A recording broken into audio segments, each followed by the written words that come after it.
So hi students, welcome to Karthikeyan Academy. Union Public Service Commission and APPSC, TGPSC, SSC మీరు ఏ competitive exam prepare అవుతున్నా తప్పనిసరిగా NCERT foundation course అయితే చేయాల్సి ఉంటుంది. ఎందుకంటే బేసిక్ క్లాసెస్ వల్లనే మనకి నెక్స్ట్ లెవెల్ టాపిక్స్ అన్ని కూడా అర్థం అవడానికి అవకాశం ఉంటుంది. కాబట్టి అభ్యర్థులు తప్పనిసరిగా ఈ ఎన్సీఆర్టీ ఫౌండేషన్ కోర్స్ అయితే కంప్లీట్ చేసుకోండి. మన కార్తికేయస్ అకాడమీలో ఎవ్రీ ఇయర్ ఏప్రిల్ మంత్లో స్టార్ట్ అయ్యి జూన్ మంత్ వరకు కూడా దాదాపుగా 2 monthsలో ఈ ఎన్సీఆర్టీ ఫౌండేషన్ 6th క్లాస్ నుంచి 12th క్లాస్ వరకు దాదాపుగా అన్ని సబ్జెక్ట్స్ని కవర్ చేసుకుంటూ, ముఖ్యంగా కాంపిటేటివ్ ఎగ్జామ్స్కి ఉపయోగపడే విధంగా ఉన్న సబ్జెక్ట్స్ని కవర్ చేసుకుంటూ ఉన్నాం. అంటే ఉదాహరణకు పాలిటీ కానవచ్చు, హిస్టరీ కానవచ్చు, జాగ్రఫీ కానవచ్చు, ఎకానమీ కానవచ్చు, సైన్స్ అండ్ టెక్నాలజీ, ఈ విధంగా కాంపిటేటివ్ ఎగ్జామ్స్కి ఉపయోగపడేటువంటి ఈ ఎన్సీఆర్టీస్ని మనం ఒక సిస్టమాటిక్ ఆర్డర్లో కవర్ చేసుకుంటూ ఉంటున్నాం అనమాట. రైట్. సో ఎవరైనా సరే ఎన్సీఆర్టీ ఫౌండేషన్ కోర్స్ జాయిన్ అవ్వాలనుకుంటే మన Karthikeyan academy phone number call చేయండి. అతి తక్కువ ఫీజు స్ట్రక్చర్ తోటి బెస్ట్ క్వాలిటీ ఆఫ్ ఎడ్యుకేషన్ మీ ముందు తీసుకొస్తున్నాము. ఈరోజు మరి ఈ ఎన్సీఆర్టీ ఫౌండేషన్లో దాదాపుగా ఏ సంవత్సరం నుంచి చాలా మంది అభ్యర్థులు అడుగుతూ ఉంటారు, పేరెంట్స్ కూడా అడుగుతుంటారు, ఏ క్లాస్ నుంచి ఎన్సీఆర్టీ బుక్స్ మనము యూపీఎస్సీకి మరియు ఇతర కాంపిటేటివ్ ఎగ్జామ్స్కి ప్రిపేర్ అవ్వాలంటారు. మై బెస్ట్ అడ్వైజ్ ఈస్ మీరు 6వ తరగతి నుంచి 12వ తరగతి వరకు ఉన్నటువంటి పుస్తకాలని చక్కగా మీరు కాంపిటేటివ్ ఎగ్జామ్స్కి ఉపయోగించుకోవచ్చు. అంటే ముఖ్యంగా హిస్టరీ కానవచ్చు, geography, polity, economy, science and technology, ఈ బుక్స్ అన్నీ కూడా మీకు నెక్స్ట్ కాంపిటేటివ్ ఎగ్జామ్స్కి బాగా ఉపయోగపడతాయి. కాబట్టి మీరు క్లాస్ రూమ్స్లో ఉండగానే ఈ ఎన్సీఆర్టీ బుక్స్ని చాలా జాగ్రత్తగా లైన్ టు లైన్ అర్థం చేసుకోండి. ఎందుకంటే ఒక సంవత్సరం అంతా కూడా 6th క్లాస్ మాత్రమే చదివే అవకాశం మీకు ఉంటుంది. But after completion of degree మీరు ఎన్సీఆర్టీస్ని కేవలం 45 days to 50 days or maybe 3 monthsలోనే స్పీడ్గా కవర్ చేసుకోవాల్సి ఉంటుంది. కాబట్టి అభ్యర్థులు గుర్తుపెట్టుకోవాల్సి అంటే, ఒకవేళ మీరు ఈ ఫౌండేషన్ కోర్స్లో జాయిన్ అయితే మేము ఎలాగో కవర్ చేసుకుంటాం, కానీ మీరు స్కూల్ లెవెల్లో ఇప్పటికే ఉన్నట్లయితే మీరు వాటిని చాలా జాగ్రత్తగా కవర్ చేసుకోండి. అవి భవిష్యత్తుకి చాలా అద్భుతమైన పునాదిని ఏర్పాటు చేస్తుంది అనమాట. So nothing to worry. So నేనున్నాను, కార్తికేయస్ అకాడమీ డైరెక్టర్గా మీకు ఎన్సీఆర్టీ మాడ్యూల్ని మీకు అందించడానికి నేను ప్రయత్నం చేస్తున్నాను. అండ్ ఈ ఎన్సీఆర్టీ ఈరోజు మనము పాలిటీలో 6వ తరగతి నుంచి 12వ తరగతి వరకు ఉన్నటువంటి కంప్లీట్ సిలబస్ని మనం చూస్తూ ప్రతి చాప్టర్ని కూడా చాలా చక్కగా అనాలిసిస్ చేసుకుంటూ అది యూనియన్ పబ్లిక్ సర్వీస్ కమిషన్కి మరియు ఏపీఎస్సీ గ్రూప్ 1 గ్రూప్ 2కి టీజీపీఎస్కి కాంపిటేటివ్ ఎగ్జామ్స్లో ఎంతవరకు ఉపయోగపడుతుందో కూడా మనం డిస్కస్ చేసుకుంటూ వెళ్తాము. ఇంకా వెయిట్ చేయకుండా ఒకసారి చూద్దామండి.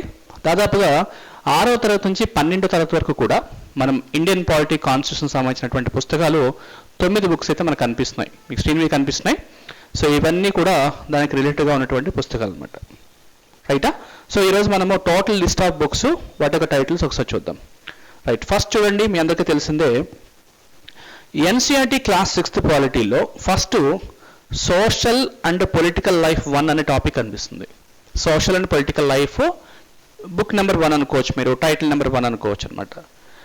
అదేవిధంగా ఎన్సీఆర్టీ 7th క్లాస్కి వస్తే same social and political life 2, అదేవిధంగా 8th క్లాస్లో కూడా సోషల్ అండ్ పొలిటికల్ లైఫ్ 3 అనేటువంటి పుస్తకం కనిపిస్తుంది. అంటే ఒక రకంగా చెప్పాలంటే ఈ 3 పుస్తకాలు కూడా సోషల్ అండ్ పొలిటికల్ లైఫ్ 1, 2, 3 ఒక ఇంటిగ్రేటెడ్ ప్రిపరేషన్గా మనం చేసుకోవచ్చు. ఇక 9th వచ్చేటప్పటికి డెమోక్రటిక్ పాలిటిక్స్ 1, డెమోక్రటిక్ పాలిటిక్స్ 2 అనే 2 పుస్తకాలు కనిపిస్తాయి. అంటే 9th, 10th సెపరేట్గా.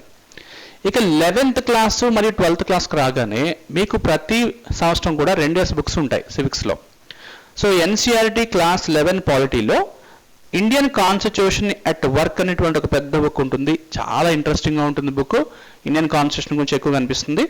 అదేవిధంగా పొలిటికల్ థియరీ అనేటువంటి ఒక పుస్తకం ఉంటుంది.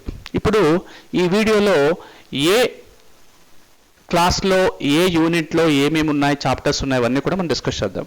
అదేవిధంగా ఎన్సీఆర్టీ 12th క్లాస్ తీసుకుంటే politics in India since independence and contemporary world politics, ఇవి 2 పుస్తకాలు అనమాట.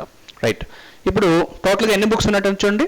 ఇవి 3, 4, 5, 6, 7, 8, 9 పుస్తకాలు. ఆ 9 బుక్సే మీకు స్క్రీన్ మీద కనిపిస్తున్నాయి. ఇప్పుడు first of all 6th class పాలిటీలోకి వెళ్ళిపోదాం. ఒకసారి బుక్ చూడండి. ద సోషల్ సైన్స్లో the social and political life, the text book of class 6 కనిపిస్తుంది. వీటిలో ఉన్నటువంటి చాప్టర్స్ ఆర్ యూనిట్స్ చూద్దామండి. ఫస్ట్ యూనిట్ తీసుకున్నట్లయితే డైవర్సిటీ అనేటువంటి టాపిక్ కనిపిస్తుంది. దాంట్లో చాప్టర్ 1 అండర్స్టాండింగ్ డైవర్సిటీ అంటే భారతదేశము భిన్నత్వం ఏమిటి, భిన్నత్వంలో ఏకత్వం గురించి మాట్లాడుకుంటుంటాం కదా. ఎందుకు భారతదేశం ఇంత భిన్నంగా ఉంది, ఇంత గొప్పగా ఉంది, ఇంత వైవిధ్యాన్ని కలిగి ఉంది, అదే డైవర్సిటీ అనమాట. సో ఇంత వైవిధ్యాన్ని ఎలా కలిగి ఉంది అని చెప్పే టాపికే అండర్స్టాండింగ్ పొలిటికల్, అండర్స్టాండింగ్ డైవర్సిటీ. ఇక చాప్టర్ 2 వస్తే diversity and discrimination. So diversity and discrimination ఇది చాప్టర్ 2.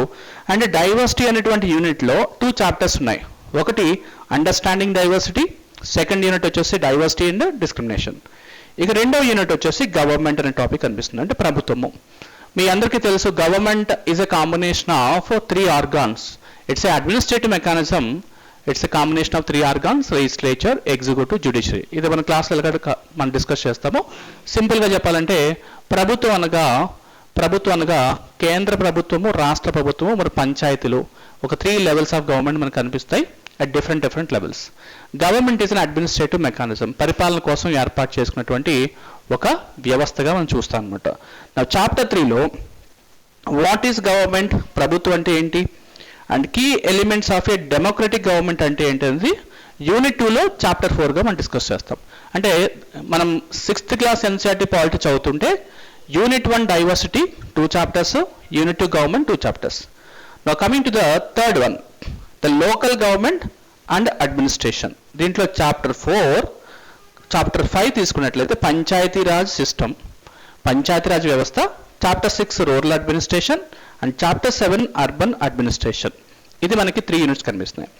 ఇక యూనిట్ 4కి వస్తే లైవ్లీహుడ్ కండిషన్స్లో chapter 8 rural livelihoods, chapter 9 urban livelihoods. ఇవే 6th క్లాస్లో ఉన్నటువంటి 4 యూనిట్స్ అనమాట. అంటే 4 యూనిట్స్ 9 చాప్టర్స్గా మనకి 6వ తరగతి 6th క్లాస్ పాలిటీ బుక్ మనం తెలియజేస్తుంది. అర్థమైందండి?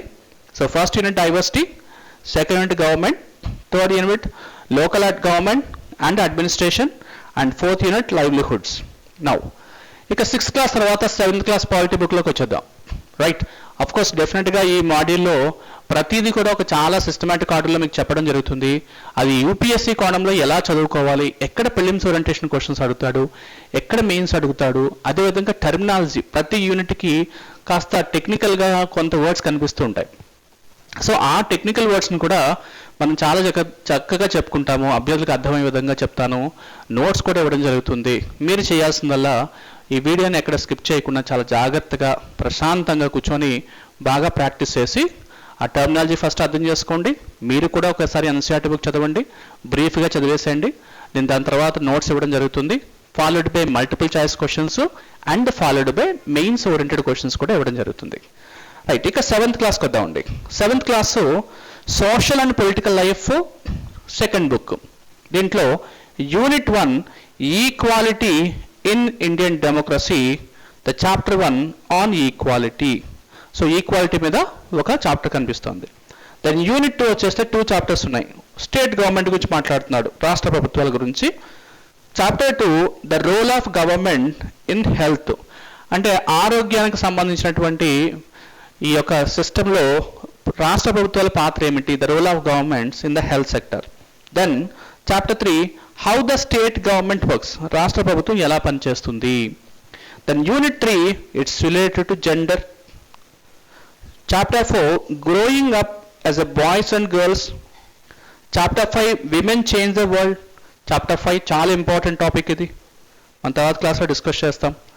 అదేవిధంగా ఈక్వాలిటీ అనే టాపిక్ డిస్కస్ చేస్తాం. ఇక్కడ ఇన్ఈక్వాలిటీ గురించి ఆల్రెడీ 6th క్లాసు యూనిట్ 1లోనే మనం మాట్లాడుకుంటాం. ఇన్ఈక్వాలిటీ, డిస్క్రిమినేషన్స్ ఇలాంటి పదాలు మాట్లాడుతుంటాం. నౌ 7th క్లాస్ పాలిటీలోనే ఇక యూనిట్ 4కి వస్తే media and advertising. Chapter 6 understanding media and chapter 7 understanding advertisement. What is the significance of a media? ఈరోజు మీడియా ప్రభావం చాలా ఎక్కువగా ఉంటుంది సొసైటీ మీద. కాబట్టి మీడియాలో జెన్యూన్ ఇన్ఫర్మేషన్ వచ్చి ప్రజలను ప్రభావితం చేస్తే పర్వాలేదు, కానీ సమ్టైమ్స్ పెయిడ్ న్యూస్ వస్తుంది కదా, పెయిడ్ మీడియా అంటున్నాం, రీసెంట్గా వింటున్నాం. అలాగే ఫేక్ న్యూస్లు ఎక్కువగా వస్తున్నాయి, ఫేక్ న్యూస్. మరి మీడియా ప్రభావం ఈ విధంగా ఉంది అనే విషయాన్ని మనం చాప్టర్ 6లోనే అండ్ అడ్వర్టైజింగ్లో కూడా మనం డిస్కస్ చేసుకుంటాం. అండ్ మార్కెట్స్ గురించి, ఎకానమీ వ్యవస్థ డెవలప్ కావాలి అంటే అడ్వర్టైజింగ్ చాలా ఇంపార్టెంట్ కాబట్టి సో రూరల్ ఏరియాస్లో కానీ అర్బన్ ఏరియాస్లో కానీ మార్కెటింగ్ వ్యవస్థ ఎలా పనిచేస్తుంది అనే టాపిక్ కూడా మనకు కనిపిస్తుంది. దాని యూనిట్ 5కి వస్తే మార్కెట్స్. సో చాప్టర్ 8లో markets around us, chapter 9 a shirt in the market. ఒక మార్కెట్లో ఒక షర్ట్ మనం పర్చేస్ చేస్తున్నప్పుడు దాని యొక్క ప్రైస్ ఎలా డిసైడ్ చేస్తారు, దాని యొక్క రా మెటీరియల్స్ ఎలా ఉంటుంది, ఎవరు దాన్ని తయారు చేస్తారు, ఇవన్నీ కూడా మనకి చాప్టర్ నెంబర్ 8లో కనిపిస్తుంది అనమాట. ఇక చాప్టర్ నెంబర్ 10కి వస్తే struggles for equality. Struggles for equality ఇది మనకి ఎన్సీఆర్టీ క్లాస్ 7 పాలిటీలో ఉన్నటువంటి ప్రధానమైనటువంటి చాప్టర్స్ అనమాట. ఇక 8th క్లాస్కి వచ్చేస్తున్నామండి. 8th క్లాస్లో the social and political life unit 3 అనే టాపిక్ కనిపిస్తుంది. The social and political life unit 3. The first unit, the Indian constitution and the secularism. భారత రాజ్యాంగము మరియు లౌకికవాద వ్యవస్థ ఎలా ఉంటుంది. అన్ని మతాలు సమానమే, ఏ మతం కూడా ఒక మతాన్ని దాటి వేరే మతము ఆధిపత్యాన్ని చలాయించకూడదు, సెక్యులర్ నేచర్ని కలిగి ఉండాలని తెలియజేసేది సెక్యులరిజం. దాంట్లో యూనిట్ 1 వస్తే the Indian constitution and unit 2 understanding secularism. చాలా చాలా చాలా ఇంపార్టెంట్ అండి. మనకి Supreme Court of India S R Bommai అని ఒక కేసు మాట్లాడుకుంటాం ఫ్యూచర్లో. S R Bommai versus state of Karnataka. S R Bommai versus state of Karnataka. ఈ కేసులో సెక్యులరిజము మరియు ఫెడరలిజం అనేది భారత రాజ్యాంగ మౌలిక స్వరూపంలో చాలా ఇంపార్టెంట్ మరియు అంతర్భాగం అని చెప్పడం జరిగింది. In the case of SR Bommai versus State of Karnataka, Supreme Court upheld the secularism and federalism are the basic features of the Constitution. Very, very important. అదేవిధంగా 42nd Constitutional Amendment Act 1976లో అప్పటి ఇందిరాగాంధీ ప్రభుత్వము అధికారంలో ఉంది. అప్పుడు ఇందిరాగాంధీ ప్రభుత్వంలో 42వ రాజ్యాంగ సవరణ emergency టైంలో ప్రియాంబుల్ని అంటే ప్రవేశికని సవరణ చేసి దాంట్లో ముఖ్యంగా సెక్యులర్ అనే పదాన్ని, సోషలిస్ట్ అనే పదాన్ని భారత రాజ్యాంగంలో ఉన్నటువంటి ప్రియాంబుల్కి జత చేయడం జరిగింది. కాబట్టి సెక్యులరిజం అనేది చాలా ఇంపార్టెంట్ టాపిక్ అండి, very important. Because secular nature మీదే ఎక్కువగా మనకి యూపీఎస్సీలోని గ్రూప్ 1 గ్రూప్ 2లోని క్వశ్చన్స్ అడుగుతుంటాడు. సో జాగ్రత్తగా మనం వాటికి సంబంధించినటువంటి ఇండియన్ కాన్స్టిట్యూషన్లో ఈ సెక్యులర్ నేచర్ని ఎక్కడ తెలియజేస్తుంది. అది ఫండమెంటల్ రైట్స్ తీసుకుంటే ఆర్టికల్ 25 to 28 భారత రాజ్యాంగం యొక్క సెక్యులర్ నేచర్ని తెలియజేస్తుంది. ఇది చాలా ఇంపార్టెంట్. సో ఇవన్నీ కూడా మనము ఒక ఆర్డర్ ప్రకారంగా చదువుకుంటూ వెళ్దాం. ఇక unit 2 parliament and the making of laws. Parliament and making of laws. Then chapter 3 why do we need a parliament? So what is the need of a parliament? Why we need a parliament? And what is the importance of a legislature?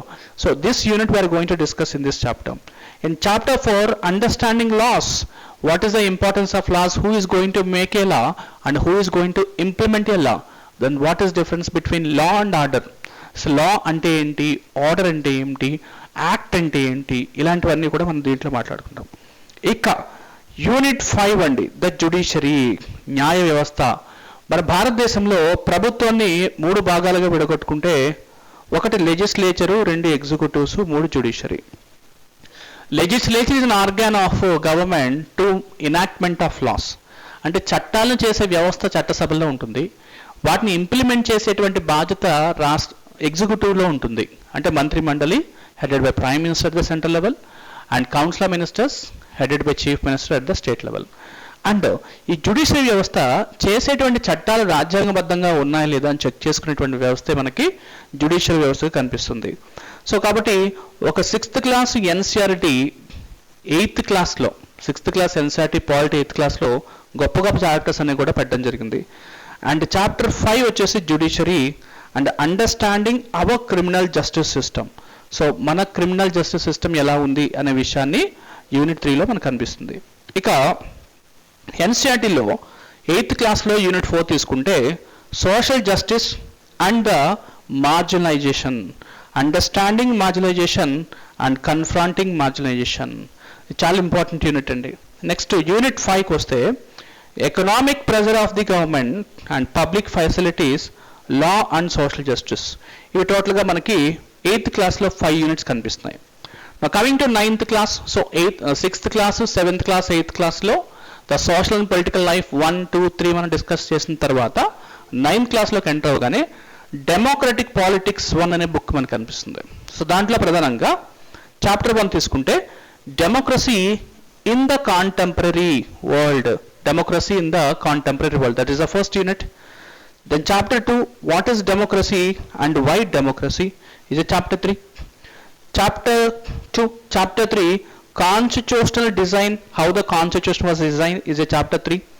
Chapter 4, electoral politics. Chapter 5, working of the institution. And chapter 6, democratic rights. ఈ విధంగా మనము 9th class NCERT పాలిటిక్స్లో units అన్నీ కూడా చాలా ఈజీగా చెప్తానండి, చాలా ఈజీగా అర్థమవుతుంది. బికాస్ మనము భారతదేశ పౌరులము, మన హక్కులు మనకు తెలియాల్సి ఉంటుంది, మన విధులు ఏంటో తెలియాల్సి ఉంటుంది, మనకున్నటువంటి రాజ్యాంగబద్ధమైనటువంటి లక్ష్యాలు ఏంటో మనం తెలుసుకోవాల్సి ఉంటుంది, మన రాజ్యాంగం అంటే ఏమిటి, దాంట్లో ఉన్నటువంటి అంశాల గురించి తెలుసుకుంటేనే ఒక మంచి సిటిజన్గా మనం దేశానికి పేరు తీసుకురావడం జరుగుతుంది. రైట్, ఎన్సీఆర్టీ బుక్స్ అనేవి మనం తప్పనిసరిగా చదవాల్సి ఉంటుంది. ఇక 10th క్లాస్కి వస్తే, సో డెమోక్రటిక్ పాలిటిక్స్ 2లో పవర్ షేరింగ్, ఫెడరలిజం అనేవి 2 యూనిట్స్ ఉంటాయి. పవర్ షేరింగ్ అంటే ఫెడరల్ స్ట్రక్చర్ని తెలియజేసేటప్పుడు the distribution of power between the central and subordinate ఆర్గాన్స్గా మనం చెప్తాం, ఆర్ సెంట్రల్ స్టేట్స్గా చెప్పేస్తే దాన్ని మనం power distribution between the central and as well as state గవర్నమెంట్స్గా చెప్తాం. చాలా ఇంపార్టెంట్ అండి ఫెడరలిజం. ఇక యూనిట్ వస్తే డెమోక్రసీ అండ్ డైవర్సిటీ, ప్రజాస్వామ్యము మరియు వైవిధ్యము. ఇక చాప్టర్ 4 వచ్చేసి gender, religion and caste, gender, religion and caste. ఇక unit 3 popular struggles and movements. Unit 6 political parties. Next unit 4లో chapter 6 political parties, chapter 7 out comings of democracy and chapter 8 challenges to democracy. So these are the most important. మీరు ఎక్కడ చూసినా ఎక్కువగా constitution, democracy, rights, inequality, equality ఇదే ఎక్కువ కనిపిస్తుంది. Because సొసైటీలో ఒక సమానత్వం తీసుకురావడం కోసం ఏర్పాటు చేసినటువంటి అంశమే ఈ రాజ్యాంగం అన్నమాట.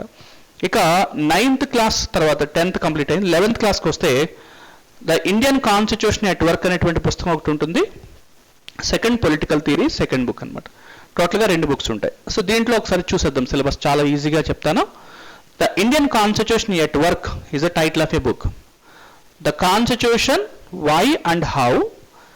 Second unit, rights in the Indian Constitution, election and representation, executive, legislative, judiciary, federalism, local governments, constitution as a living document, the philosophy of the Indian Constitution. Total గా మనకి 10 చాప్టర్స్ అయితే కనిపిస్తున్నాయి, చాలా ఇంట్రెస్టింగ్ గానే ఉంటాయి, ఈజీగా అర్థమైపోతుంది. సో యూనిట్ మనం టోటల్గా 11th క్లాస్ ఎన్సీటీలో ఈ 10 చాప్టర్స్ అన్నీ కూడా మనం చక్కగా చదువుకుంటాం. ఇక 11th క్లాస్లోనే పొలిటికల్ థియరీలో ద పొలిటికల్ థియరీ ఇంట్రడక్షన్ చూద్దామండి. ఫ్రీడమ్ అంటే ఏమిటి, equality, social justice, rights, citizenship, nationalism, secularism, peace and development, ఇవి కూడా చిన్న చిన్న యూనిట్సే, చాలా ఈజీగా కవర్ అయిపోతుంది. ఇక last book for Indian polity of NCERT is 12th class NCERT. Now, politics in India since independence and contemporary world politics. So these are the 2 important books you must complete for your competitive exams. Now look at the following topics and chapters of NCERT in 12th class, book number 1. Chapter 1, the Cold War era. Chapter 2, the end of bipolarity. Chapter 3, US hegemony in the world politics. Chapter 4, alternative centers of the power. Chapter 5, contemporary South Asia. Chapter 6, international organizations, very important. Chapter 7, security in the contemporary world. Chapter 8, environment and natural resources. And Chapter 9, globalization. So ఈ విధంగా 12th class ఎన్సెట్లో ఒక బుక్లో చాలా important topics. ఇంకా last book అండి, so contemporary world పాలిటిక్స్లో challenges of the north national building, era of one party dominance, politics of planned development, India's external relations, and challenges and restoration of the Congress system, and the crisis of democratic order, the rise of the popular movements, and the regional aspirations, and the recent developments in Indian politics. So these are the 11th class to 12th class NCERT polity books. మన next వీడియోలో ఒక్కొక్క chapter నుంచి చాలా important తెలుసుకోవడం మనం ప్రారంభిద్దామండి. కంగారు పడాల్సిన అవసరం లేదు, నేను హ్యాపీగా చాలా సింపుల్గా ఈ మొత్తం సిలబస్ని ఒక ఆర్డర్ ప్రకారంగా కంప్లీట్ చేస్తాను. And I wish you all the best. Thank you very much.